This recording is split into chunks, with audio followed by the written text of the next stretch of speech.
আমি ভোরবেলা উঠে আমার ছেলেকে নিয়ে বসে বসে আমি পড়াশোনা করেছি। আমি সকালে নাস্তা করতে না পেরে আমার খিদার জ্বালায় চোখ দিয়ে জল বেরোতে আরম্ভ করেছে। আমার ছেলে জল মুছে দিয়েছে, বাবা কেন কাঁদছ? দুর্নীতির যে আধার সেটাকে যদি মান্যতা না দেয় কোর্ট, তাহলে দুর্নীতি আবার কি করে হলো?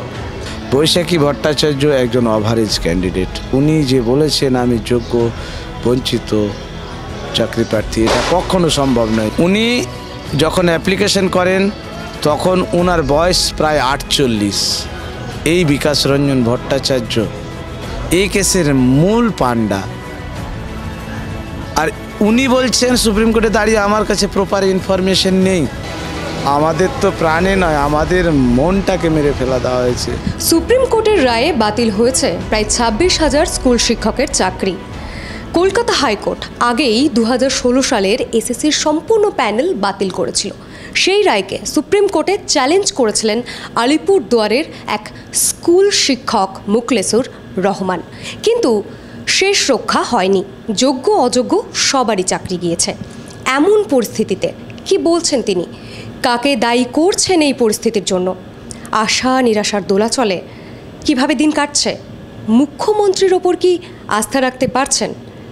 আমরা ইনস্ক্রিপ্টের তরফে খোঁজ নিলাম, কথা বললাম তার সাথে।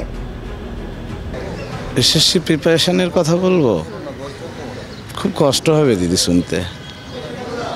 আমি যখন এসএসসির প্রিপারেশন নিতাম, দীর্ঘদিন ধরে তো এসএসসি হচ্ছিল না।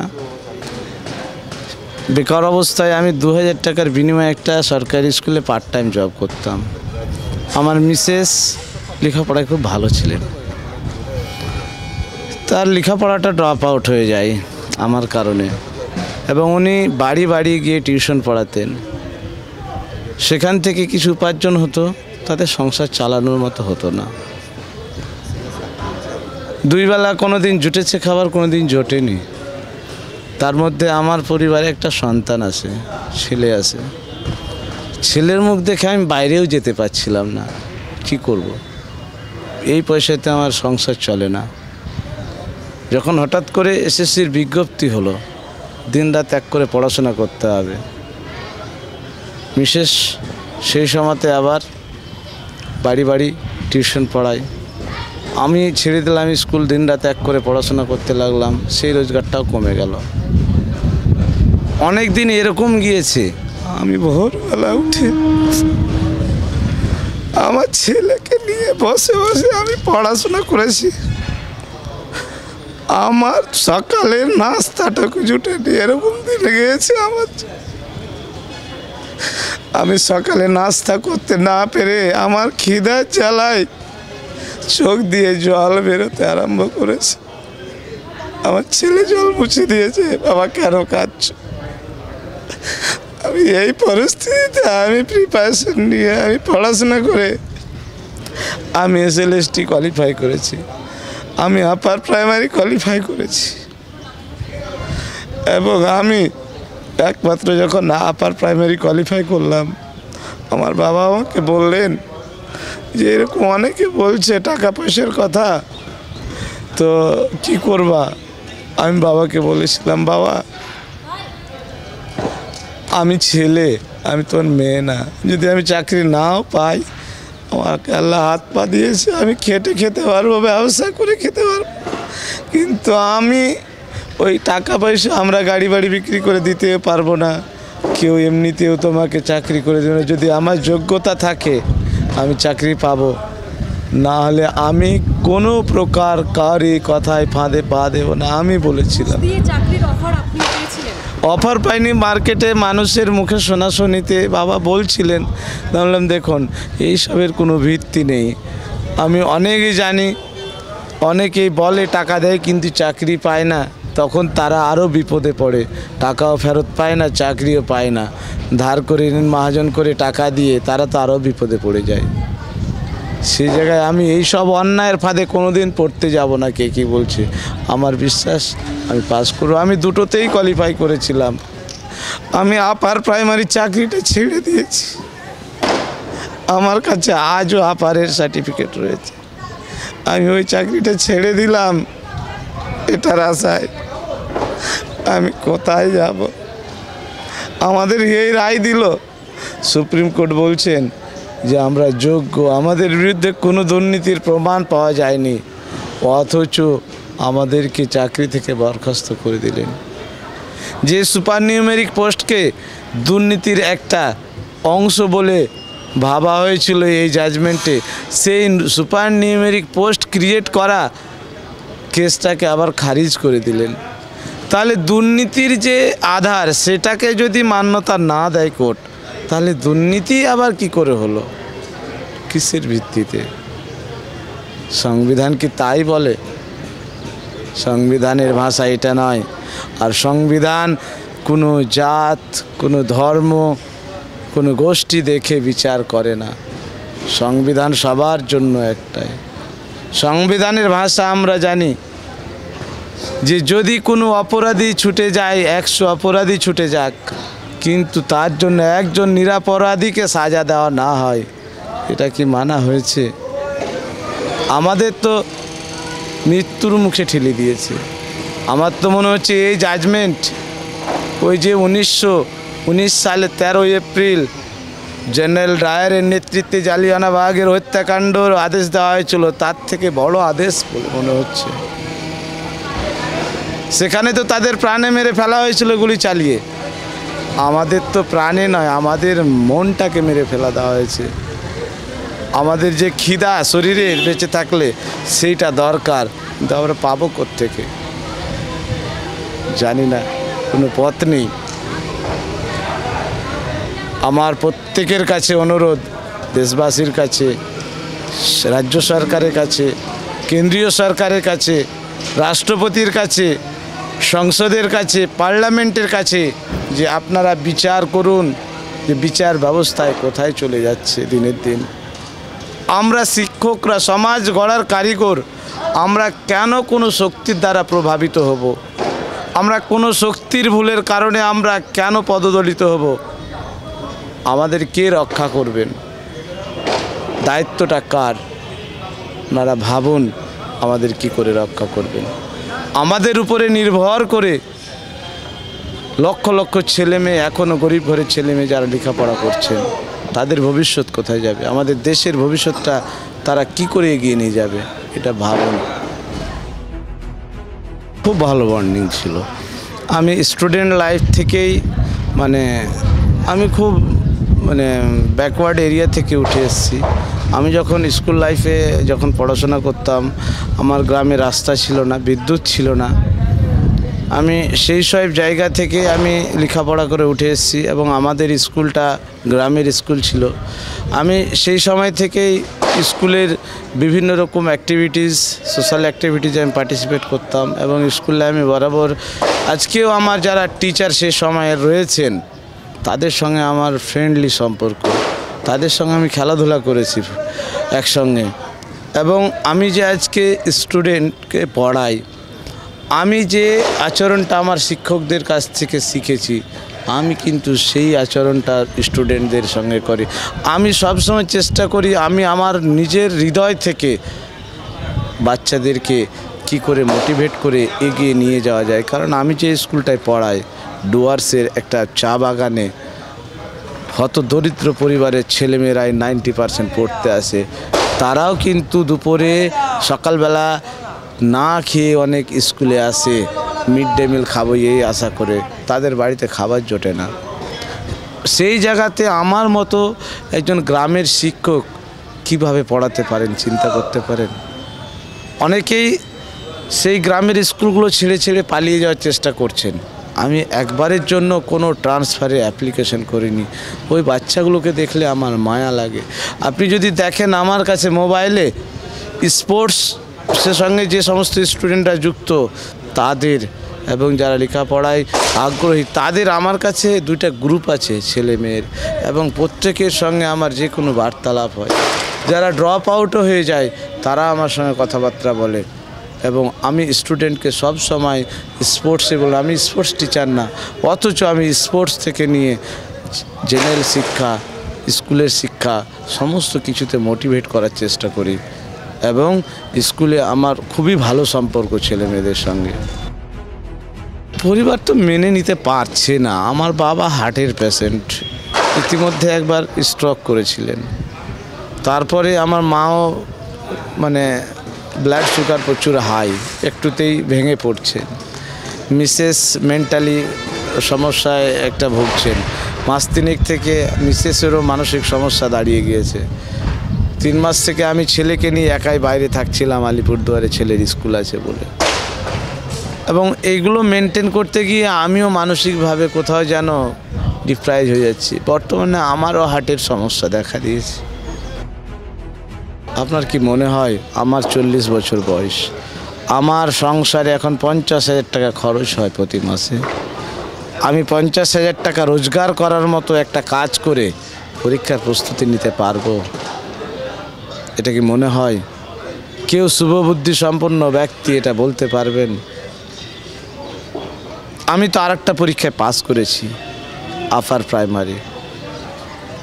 প্রাইমারি। তাহলে কোর্ট বলুক না যে যারা আপার প্রাইমারি কোয়ালিফাই করে আছে তাদের সার্টিফিকেটটা নিয়ে তাদের অন্তত রিক্রুটমেন্ট করে দেওয়া হোক আপার প্রাইমারিতে।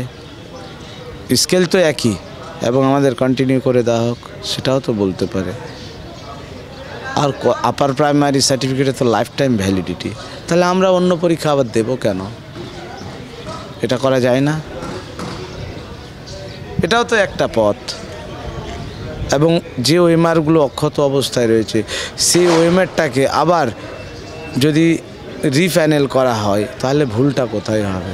কারণ মেনে নিচ্ছে কোর্ট যে ওএমআর সিটগুলো সঠিক, পরীক্ষায় কোনো দুর্নীতি হয়নি। যা কিছু দুর্নীতি হয়েছে পরীক্ষা হয়ে যাওয়ার পরে, মূল্যায়ন হয়ে যাওয়ার পরে, তাহলে ওএমআর ক্যান্সেল কেন হবে? নিট কেলেঙ্কারি হলো 2024 সালে, সারা ভারতবর্ষ জুড়ে কত দুর্নীতি হলো নিটে, কোশ্চেন পেপার লিক হলো, অথচ নিট ক্যান্সেল হলো না। অথচ আমাদের ভার্ডিক্টে কয়েকটা মানে উল্লেখ করা হয়েছে পরীক্ষায় দুর্নীতির জন্য পরীক্ষা ক্যান্সেল করা হয়েছিল। তো নিটটা তাহলে ক্যান্সেল হলো না কেন? ওটা তো পরীক্ষায় দুর্নীতি হয়েছিল। আর আমরা তো পরীক্ষায় দুর্নীতি করিনি, আমরা তো তদন্ত করিনি। আমরা ভুল কী করে খুঁজে পাবো? আমরা যথেষ্ট নিয়ম মেনে অ্যাপ্লিকেশন করেছি, নিয়ম মেনে আমরা পরীক্ষা দিয়েছি, পেপার ভেরিফিকেশনে উপস্থিত হয়েছি নিয়ম মেনে, আবার সেটার রেজাল্ট এসছে, আবার আমরা ইন্টারভিউ ফেস করেছি, আবার তার রেজাল্ট এসছে, আমাদের কাউন্সেলিংয়ে ডেকেছে, নিয়ম মেনে কাউন্সেলিং করেছি, আবার অ্যাপয়েন্টমেন্ট দেওয়া হয়েছে, আমরা নিয়ম মেনে অ্যাপয়েন্টমেন্ট নিয়েছি, নিয়ম মেনে আমরা জয়েনিং করেছি। এবার এর মধ্যে কাউরের সঙ্গে যদি কেউ গোপনে কিছু পরিকল্পনা করে কাউকে কিছু পাইয়ে দেয়, এটা আমাদের জানা সম্ভব? আমাদের পক্ষে জানা কখনো সম্ভব নয়। আমরা কিছুই তো জানি না। আমরা তো স্বচ্ছভাবে পরীক্ষা দিয়েছি, সমস্ত প্রসেস আমরা সঠিকভাবেই তো গাইডলাইন মেনে আমরা করেছি। আমরা ওগুলো দেখতে যাব কেন? আর আমরা কি দেখতে পাবো? আমরা দেখতে পেলে তো আপনারাও দেখতে পেতেন সেই সময়, এবং সে সময়তেই প্রশ্ন উঠত।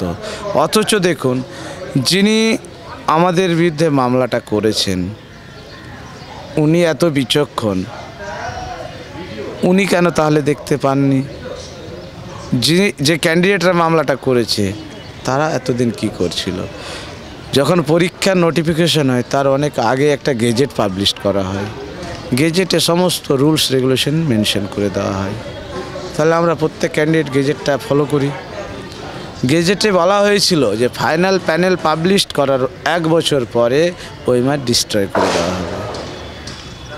এবার ফাইনাল প্যানেল পাবলিশ কবে হলো? 2016 সালে আপনার 27 নভেম্বর 9-10 পরীক্ষা হলো, 4 ডিসেম্বর 11-12 হলো। তারপরে 16 সালের পরে লাস্টের দিকে আপনার 17 সালে মাঝামাঝিতে রেজাল্ট আসলো রিটেন এক্সামিনেশনে।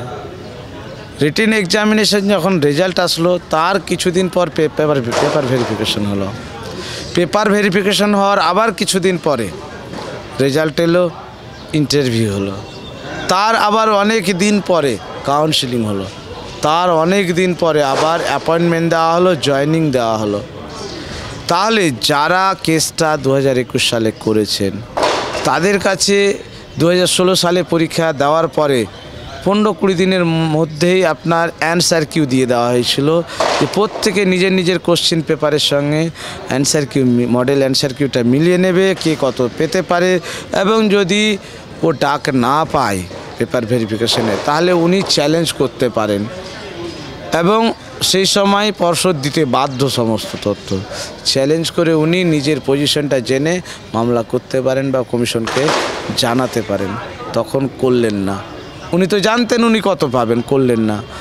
আপনার ভাইভা হয়ে গেল, করলেন না। রিক্রুটমেন্ট প্রসেস সম্পন্ন হয়ে গেল, করলেন না।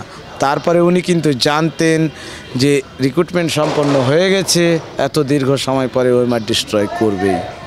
এবার আমি গিয়ে যা খুশি বলবো কোর্টকে, এসএসসিকে মানতে বাধ্য করবে, কারণ এসএসসির কাছে তো আর তথ্য নেই। এই ডাউটটা, এই যে তথ্য নেই, এটা জেনে বুঝে মামলাটা করে এই জিনিসটার সুযোগ নেওয়া হয়েছে। আপনি দেখুন, মূল মামলাকারী যিনি রয়েছেন এই কেসে, দেখবেন আপনারা উপরে লেখা থাকে এই কেসের যে মূল রেসপন্ডেন্ট বৈশাখী ভট্টাচার্য।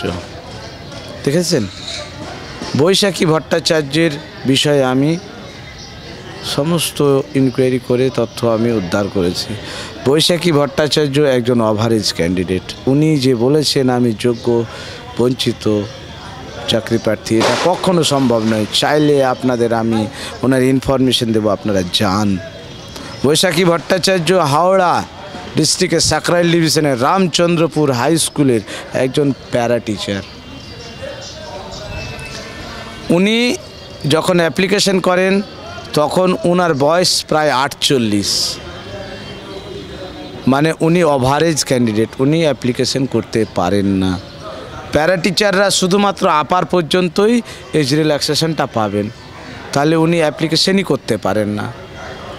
উনি এজ রিল্যাক্সেশন চেয়ে 16 সালে কেস করেছিলেন, সেই কেসটা ডিসমিস হয়ে যায়। এটা অবৈধ, এটা হতে পারে না। এসএসসি তার নিয়ম মেনেই তো সুযোগ দেবে। ওনার যে ডকুমেন্টগুলো ছিল সুদীপ্ত দাস এবং বিকাশ রঞ্জনের কাছে, এই ডকুমেন্টগুলোকে ইস্যু করে প্রথমে মামলাটা করেছে, এবং এই মামলার সঙ্গে জুড়ে দেওয়া হয়েছে পরবর্তীতে সেতাবউদ্দিন, নাসরিন খাতুন এবং অনিন্দিতা বেরা, এই 3 জনকে জুড়ে দেওয়া হয়েছে। এই 3 জন 2021 সালে কোনো ধরনের কোনো ওএমআর সিট দেখাতে পারেননি। কেন? এসএসসির কাছে তো নেই, এসএসসি তো মুছে দিয়েছে। তাহলে ওরা পাবে কোথায়? ওটা কি বিকাশের ঘরে ওটা তৈরি হয় যে বিকাশ দিতে পারেন না? আর যে রিক্রুটমেন্টকারী সংস্থা, উনি তো আপনাকে আমাকে দেবেন না, উনি সিবিআইকে দেবেন, নাহলে এসএসসিকে দেবেন। তাহলে ওনারা পেলেন কোথায়? ওনারা মিথ্যে মামলা করেছেন 21 সালে। তারপরে এই মিথ্যে মামলাকে সাজিয়ে যখন এসএসসি বললেন যে আমাদের কাছে তো আর কিছু নেই, আমরা কোত্থেকে দেব, তখন mister Abhijit Ganguly CBI investigation অর্ডারটা দিয়ে দিলেন। সিবিআই ইনভেস্টিগেশন করে এবার ওই সংস্থার কাছ থেকে তথ্য উদ্ধার করলেন, হার্ড ডিস্ক পেলেন। হার্ড ডিস্ক পাওয়ার পরে ওএমআরগুলো আপলোড করলেন, এসএসসিকে দিলেন, এসএসসি আপলোড করলেন। সেই ওএমআরটা আমরাও ডাউনলোড করেছি, সেতাবউদ্দিন, নাসরিন খাতুনরাও ডাউনলোড করেছে, করে বিকাশ রঞ্জন ভট্টাচার্যকে দেখালেন 22 সালে। 15 বা 16 সেপ্টেম্বর প্রথম হার্ড ডিস্কটা উদ্ধার হলো। আর কেসটা কবে হলো? 2021 সালে। আপনারা লক্ষ্য করবেন সুপ্রিম কোর্টে হিয়ারিংয়ে 27 জানুয়ারি বিকাশবাবুকে প্রশ্ন করা হয়েছিল, আপনারা ডিলে কেন করলেন মামলাটা? না, আমাদের কাছে কোনো তথ্য ছিল না। তো কবে পেলেন? যখন সিবিআই তথ্য উদ্ধার করলো 2022 সালে, তখন আমরা পেলাম। 2022 সালে তথ্য উদ্ধার করলো, তো আপনি যে কেস করলেন 11 সালে, তখন উনি কি বলেছিলেন? আমার কাছে প্রপার ইনফরমেশন নেই। এই বিকাশ রঞ্জন ভট্টাচার্য এই কেসের মূল পান্ডা, আর উনি বলছেন সুপ্রিম কোর্টে দাঁড়িয়ে আমার কাছে প্রপার ইনফরমেশন নেই। তার মানে উনি কিসের ভিত্তিতে মামলাটা এত দূর নিয়ে গেলেন? আর একটা কথা বলুন, যেখানে উনি নিজেই স্পষ্ট বলেছেন যে 22 সালে সিবিআই ইনভেস্টিগেশনের পরে আমরা জানতে পেরেছি ব্যাপক দুর্নীতি হয়েছে, তারপর আমরা মামলাটা করেছি। তাহলে মামলায় যদি না হয় 22 সালের আগে, তাহলে সিবিআই ইনভেস্টিগেশন অর্ডারটা হলো কেন? কে দিল অর্ডারটা? এমনি কি সিবিআই ইনভেস্টিগেশন অর্ডার দেবে কোর্ট? দেবেন না। তাহলে সত্য কোনটা? আমি মনে করি এই জায়গাটায় পৌঁছানো উচিত, এবং সব কিছু এই জায়গায় লুকিয়ে রয়েছে। 3 জন ওএমআর শিট কবে সাবমিট করেছে জানেন হাইকোর্টে? 2024 সালে 24শে জানুয়ারি একজন দিয়েছেন, আর 2 জন দিয়েছেন 5 ফেব্রুয়ারি। আপনাকে আমি ডেট মেনশন করে দিচ্ছি। বঞ্চিত এই যে 3 জন মামলাকারী, তারা যোগ্য বলে বঞ্চিত বলে ওএমআরটা দিয়েছে। কত সালে? 2024 সালে জানুয়ারির শেষে এবং ফেব্রুয়ারির শুরুতে। মামলা কবে হয়েছে? 21 সালে। কিসের ভিত্তিতে মামলাটা হলো এটা আপনারা দেখুন। আপনারা ওই 3 ব্যক্তিকে চিহ্নিত করুন, তাদের কাছে যান, বিকাশবাবুকে প্রশ্নটা করুন যে আপনি 21 সালে কিসের ভিত্তিতে মামলাটা করলেন। আপনি তো নিজে বলেছেন সুপ্রিম কোর্টে যে আমরা সিবিআইয়ের উদ্ধার করা তথ্য হাতে পাওয়ার পর জানতে পেরেছি ব্যাপক দুর্নীতি হয়েছে। তো সিবিআই ইনভেস্টিগেশনের অর্ডারটা কেন হলো যদি মামলায় না করেন? এবং পরে আপনি বলছেন আমি তথ্য পেলাম, মামলাটা আগে ফের করলেন কেন? এটা কি করে সম্ভব? আর আপনারা আমি মনে করি যান ওই বৈশাখী ভট্টাচার্যকে আপনারা প্রশ্ন করুন। আমি নিজে কথা বলেছি, উনি মামলা করেননি। উনি নিজে বলেছেন যে আমি মামলা করিনি, এই 26,000 চাকরি খাওয়ার দায়ী আমি না, আমার নাম কেন রেখেছে আমি জানি না।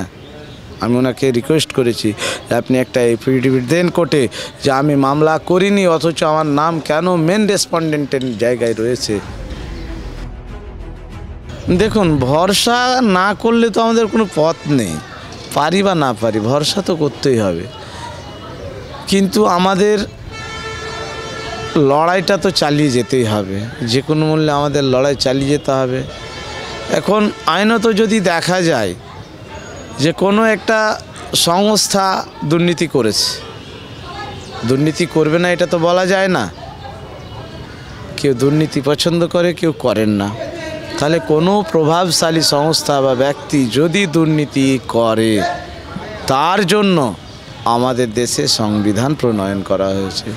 সেই সংবিধানকে মেনে আমাদের দেশের বিচার ব্যবস্থা তাকে শাস্তি দানের ব্যবস্থা করবেন। এবং বিচার ব্যবস্থা কিভাবে করবেন? বিভিন্ন ধরনের এজেন্সি রয়েছে, তদন্তকারী এজেন্সি, তাদের মারফত আইডেন্টিফাই করবেন যে দুর্নীতির সঙ্গে কারা কারা যুক্ত, তাদেরকেই আইডেন্টিফাই করে শাস্তি দেওয়ার ব্যবস্থা করবেন। না এটা করবেন যে যেহেতু চিহ্নিত করা যাচ্ছে না কারা কারা দুর্নীতির সঙ্গে যুক্ত, সেহেতু সবাইকে এক সারিতে দাঁড় করিয়ে গুলি চালিয়ে দাও। এটা কি হতে পারে? আইন এটা বলে। যদি প্রশাসন দুর্নীতিকারীদের ধরতে না পারে তাহলে সেটা উনার ব্যর্থ। তো উনার ব্যর্থতার দায় কি আমরা নেব? আমরা তো নিতে পারি না। তাছাড়া ধরতে পারা যায়নি এমনটাও নয়।